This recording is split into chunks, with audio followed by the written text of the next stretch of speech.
পবিত্র রমজান মাসের প্রেক্ষাপটে পরোপকার বলতে আপনি ঠিক কি বোঝাবেন, আর এই মাসে মুসলিমদেরকে কোন ধরনের পরোপকার করতে পরামর্শ দেবেন?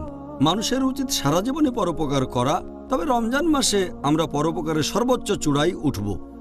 আর একজন মানুষ বিভিন্ন উপায়ে পরোপকারী হতে পারে। যেমন ধরেন, পরোপকারের কথা বললে মানুষ ভাবে যে মানুষকে টাকা দিয়ে সাহায্য করতে হবে, তবে এটা পরোপকার করার মতো একমাত্র কাজ না। এটা হলো পরোপকারের একটা অংশ, মানুষকে টাকা দিয়ে সাহায্য করা। পরোপকারের অন্য একটা উপায় হচ্ছে যদি জ্ঞান বিতরণ করেন, যদি কাউকে সঠিক পথে পরিচালিত করেন, তাহলে সেটাও এক ধরনের পরোপকার। জ্ঞান দিয়ে সাহায্য করতে পারেন। এছাড়াও আপনি পরোপকার করতে পারেন শারীরিক শক্তি দিয়ে সাহায্য করে, কোনো কাজ করে দিলেন অথবা কিছু তুলে দিলেন, এই কাজটাও পরোপকার। যে কাজটা ভালো সেটাই আসলে পরোপকার। যেমন ধরেন, আপনি একটা চাকরি করছেন আর সেখানে একটা ভালো অবস্থানে আছেন, হয়তো কাউকে সাহায্য করতে পারেন, তার চাহিদাগুলো পূরণ করতে পারেন, এই কাজটাও এক ধরনের পরোপকার। তাহলে এই সব কাজই পরোপকারের মধ্যে পড়ে। আর আমাদের নবী মুহাম্মদ সাল্লাল্লাহু আলাইহি সাল্লামের একটা হাদিস বলছে, এটার উল্লেখ আছে সহিহ বুখারীতে খণ্ড নম্বর 1, এটা আছে বুক অফ রেভেলেশনে হাদিস নম্বর 5। এখানে বলা হয়েছে যে মুহাম্মদ সাল্লাল্লাহু আলাইহি সাল্লাম তিনি হলেন পৃথিবীর মধ্যে সবচেয়ে পরোপকারী। আর এই পবিত্র রমজান মাসে পরোপকারের সর্বোচ্চ চূড়ায় থাকবেন তিনি। ফেরেশতা জিবরাইল আলাইহিস সালাম রমজান মাসে নবীর কাছে আসতেন, তাকে কোরআন পড়ে শোনাতেন। আর বলা হয়েছে যে নবী মুহাম্মদ সাল্লাল্লাহু আলাইহি সাল্লাম তিনি প্রচণ্ড বেগে চলমান বাতাসের চেয়েও পরোপকারী বেশি, পরোপকারের সর্বোচ্চ চূড়ায়। এছাড়া নবী মুহাম্মদ সাল্লাল্লাহু আলাইহি সাল্লাম বলেছেন, এটার উল্লেখ আছে তিরমিজিতে হাদিস নাম্বার 3233, সেখানে বলা হয়েছে যে বেহেশতে এমন কিছু ঘর থাকবে যেগুলোর ভেতরটা তোমরা বাইরে থেকে দেখতে পাবে আর ভেতর থেকে বাইরেটা দেখবে। এই ঘরগুলো তৈরি করা হবে তাদের জন্য যারা পরোপকারী, যারা গরিবদের সাহায্য করে, যারা রোজা রাখে নিয়মিতভাবে আর রাতের বেলায় নামাজ পড়ে। তাহলে এই মানুষগুলোর জন্য বেহেশতে কিছু স্পেশাল ঘর থাকবে। এছাড়াও আরেকটা হাদিস, সহিহ হাদিস, এটার উল্লেখ আছে ইবনে মাজাহ হাদিস নাম্বার 1746। নবী মুহাম্মদ সাল্লাল্লাহু আলাইহি সাল্লাম বলেছেন যে যদি কেউ কোনো রোজদার লোককে খাবার দেয়, তাহলে যে লোক খাবার খাইয়েছে সে ওই রোজদারের রোজা রাখার যে সওয়াব পাবে একই সওয়াব সেও পাবে। সেজন্য আমরাও মানুষকে উৎসাহিত করব অন্যদের খাওয়ানোর জন্য। এই সবগুলো কাজই আসলে পরোপকার। সুবহানাল্লাহ। আমি আল্লাহর কাছে দোয়া করছি আমরা যেন পরোপকারের দিক থেকে রাসূল সাল্লাল্লাহু আলাইহি সাল্লামের কাছাকাছি যেতে পারি, ইনশাআল্লাহ। তো ডাক্তার জাকির, এই পবিত্র রমজান মাস এটা হলো ক্ষমার মাস, আর আল্লাহ আমাদেরকে সুপারিশ করেছেন এই মাসে আমরা যেন একে অপরকে ক্ষমা করে দিই। আপনি কি এই ব্যাপারে বিস্তারিত বলবেন? রমজান হচ্ছে ক্ষমার মাস, আর এই মাসে আমরা আল্লাহ তাআলার কাছে ক্ষমা চাইব। আর আল্লাহ তাআলা আমাদের নির্দেশ দিয়েছেন যে আমরাও অন্যদের ক্ষমা করে দেব। পবিত্র কোরআনে এরকম অনেক আয়াত আছে যেখানে এই ব্যাপারে বিস্তারিত বলা হয়েছে। যেমন সূরা আলে ইমরান অধ্যায় 3 আয়াত 134 আল্লাহ তাআলা বলেছেন যে তোমরা ক্ষমা করো, আল্লাহ তাদের পছন্দ করেন যারা সৎ কাজ করে। তার মানে যারা ক্ষমা করে আল্লাহ তাদের পছন্দ করেন। পবিত্র কোরআনে সূরা আরফ অধ্যায় নম্বর 7 আয়াত 199 যে তোমরা ক্ষমা করো আর সৎ কাজের নির্দেশ দাও এবং তাদেরকে এড়িয়ে চলো যারা অজ্ঞ। এরপর আল্লাহ বলেছেন সূরা নূর অধ্যায় নম্বর 24 আয়াত নম্বর 22, আল্লাহ বলেছেন যে তোমরা ক্ষমা করো। তোমরা কি চাও না আল্লাহ তোমাদের ক্ষমা করুন? আল্লাহ তাআলা ক্ষমাশীল এবং পরম দয়ালু। পবিত্র কোরআনে সূরা তাগাবুন অধ্যায় নম্বর 64 আয়াত নম্বর 14 যে তোমাদের স্ত্রী এবং সন্তানদের মধ্যে কেউ কেউ আছে তোমাদের শত্রু, তবে তোমরা ভালো করবে যদি তাদের ক্ষমা করো, তাদের দোষ ত্রুটি উপেক্ষা করো এবং তাদের ক্ষমা করো। নিশ্চয়ই আল্লাহ ক্ষমাশীল এবং পরম দয়ালু। তাহলে আল্লাহ সুবহানাহু ওয়া তাআলা আমাদের মুসলিমদের সবাইকে উৎসাহিত করেছেন যে যতজন মানুষকে সম্ভব হয় তোমরা ক্ষমা করে দাও, আল্লাহ তোমাদের ক্ষমা করবেন।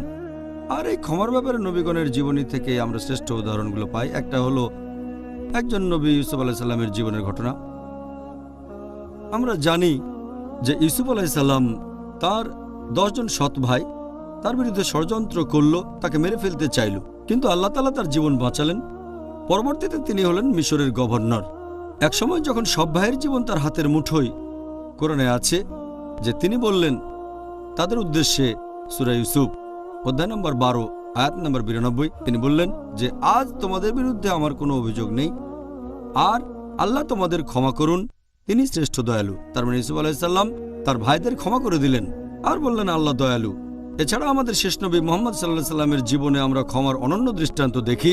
যখন মক্কা বিজয় করলেন, সেখানকার মুশরিকরা, মক্কার মূর্তি পূজারীরা তার আত্মীয়দের মেরে ফেলেছে, তার চাচাকে মেরেছে, এছাড়াও অনেক সাহাবীকেও মেরেছে। কিন্তু যখন তিনি সম্পূর্ণ জিতে গেলেন, তখন তাদেরকে ক্ষমা করে দিলেন। আল্লাহ পবিত্র কোরআনে বলেছেন সূরা আহজাব অধ্যায় নম্বর 33 আয়াত নম্বর 21, নিশ্চয়ই রাসূলুল্লাহর মধ্যে তোমরা দেখবে উত্তম আদর্শের দৃষ্টান্ত। এরপর পবিত্র কোরআনে সূরা ফুসিলাত অধ্যায় নম্বর 41 আয়াত নম্বর 34 আল্লাহ বলেছেন যে মন্দকে প্রতিহত করে উৎকৃষ্ট দিয়ে। তুমি হয়তো জানো না যে লোকটার মনের মধ্যে শুধু তোমার প্রতি ঘৃণা আছে, তুমি দেখবে সে তোমার খুব অন্তরঙ্গ বন্ধু হয়ে গেছে। তার মানে খারাপ কাজকে প্রতিহত করবেন ভালো কাজ দিয়ে, এটাই সবচেয়ে ভালো। আল্লাহ এটা আবার বলছেন সূরা শুরা অধ্যায় নম্বর 42 আয়াত নম্বর 37। আল্লাহ এখানে তাদের কথা বলছেন যারা পরকালে বেহেশতে যাবে। তারা হলো সেই লোকগুলো যারা অশ্লীল কাজ পরিহার করে আর পরিহার করে গুরুতর পাপ, এবং রেগে গেলে তারা ক্ষমা করে দেয়। তাহলে পবিত্র কোরআনের বিভিন্ন আয়াতের মাধ্যমে আল্লাহ তাআলা মানুষ জাতিকে নির্দেশ দিচ্ছেন যে তোমরা অন্যদের ক্ষমা করে দেবে। জাযাকাল্লাহ খায়ের।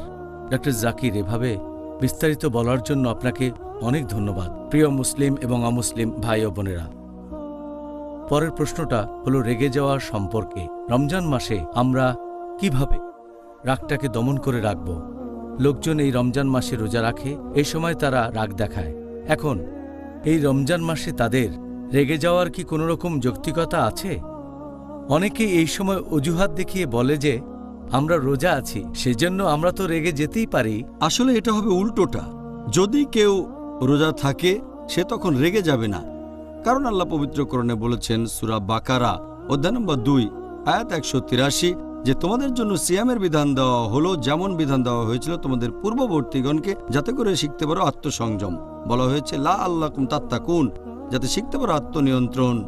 তাহলে আপনি রোজা রাখছেন এজন্য যাতে রেগে না যান আপনি। ঠিক উল্টোটা, এটা কোনো অজুহাত হতে পারে না যে আমার ক্ষুধা লেগেছে, খুব ক্লান্তি লাগছে, তাই রেগে আছি। আসলে ঠিক উল্টোটা। আমাদের নবী মুহাম্মদ সাল্লাল্লাহু আলাইহি ওয়াসাল্লাম বলেছেন, এই সহিহ হাদিসটার উল্লেখ আছে সহিহ বুখারীতে খণ্ড নম্বর 3 বুক অব ফাস্টিং হাদিস নম্বর 1904। আমাদের প্রিয় নবী বলেছেন যে রোজা হচ্ছে ঢাল। এ সময় কোনো অশ্লীল কথা বলবে না, কাউকে ধমক দিয়ে কথা বলবে না, আর যদি কেউ তোমার সাথে ঝগড়া করে অথবা উস্কানিমূলক কথা বলে অথবা তোমাকে রাগিয়ে দিতে চায়, তুমি তখন বলবে আমি রোজা আছি, আমি রোজা আছি। এই হাদিসটা আরও একবার আছে, এটাও আছে সহিহ বুখারীতে খণ্ড নম্বর 3 বুক অব ফাস্টিং হাদিস নম্বর 1894। আমাদের প্রিয় নবী বলেছেন কেউ উস্কানিমূলক কথা বললে তুমি বলবে আমি রোজা আছি, আমি রোজা আছি। এই হাদিসটা সহিহ মুসলিমেও আছে, অনেক জায়গায় আছে। আমাদের নবী মুহাম্মদ সাল্লাল্লাহু আলাইহি ওয়াসাল্লাম বলেছেন, এটা আছে সহিহ বুখারীতে খণ্ড নম্বর 8 বুক অব ম্যানার্স হাদিস নম্বর 6114। আমাদের নবী বলেছেন যে সেই লোক সবচেয়ে শক্তিশালী নয় যে গায়ের জোরে আরেকজনকে হারিয়ে দেয়। যে গায়ের জোরে আরেকজনকে হারিয়ে দেয় সে সবচেয়ে শক্তিশালী নয়, বরং সবচেয়ে শক্তিশালী হলো সেই লোক যে কারো উপর রেগে যাওয়ার পরও তাকে ক্ষমা করে দেয়, যে রাগ কন্ট্রোল করে। তাহলে রোজা আমাদের পথ দেখিয়ে দেয় কিভাবে নিজেকে নিয়ন্ত্রণ করতে হবে। আর এই রোজা আসলে এক ধরনের ট্রেনিং, যে কিভাবে নিজের রাগকে নিয়ন্ত্রণ করবেন। সুবহানাল্লাহ। আমরা যদি রোজা রেখে আমাদের রাগটাকে কন্ট্রোল করতে পারি, তাহলে অন্য সময় সেটা পারবো ইনশাআল্লাহ।